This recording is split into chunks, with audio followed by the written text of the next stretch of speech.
roapolo tao taty afara zay vao nalala fakaitsinanaky papa sy mama fanako loafa tamy ambozazakely vao nateraky neny tsy fantatry mihitsy hoe nahoana lay mpampiteraky no efa versay sa hoe tena nivona nifangaro azay papozy nananavaka efa tsy haindrozy satria nendrika sy bikatary aby nitovitovy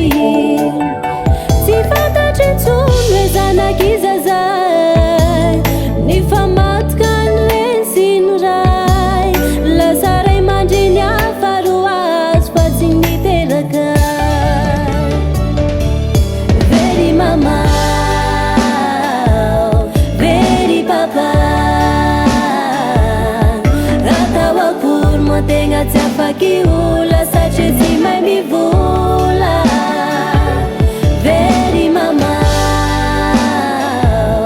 very papa atao akory moa tegna tsy afaky teny very tirasireny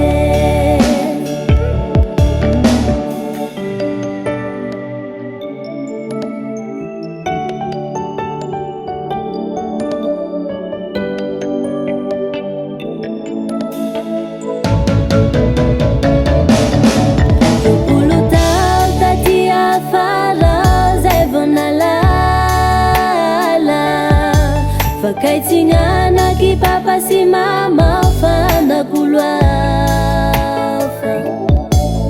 nisy fotoana rary ka vota l'hôpitaly tsy ampiraka tena nijaly i papa ihany no afaka mba mamonjy ka leranay tsy mitohy very mama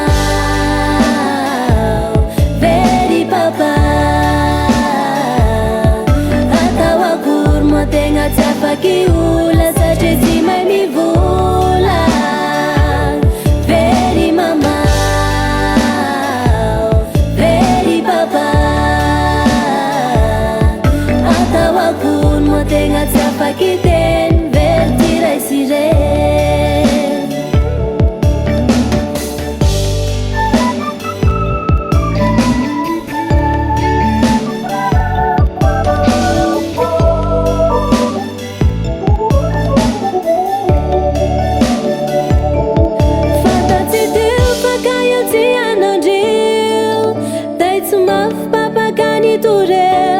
nievitra hoe i mama no nampirafiany ka tonga dy maty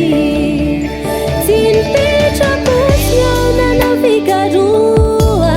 hitako aby ty ray mandreny roa dragny niteraky ndragnina be samy tiako avoko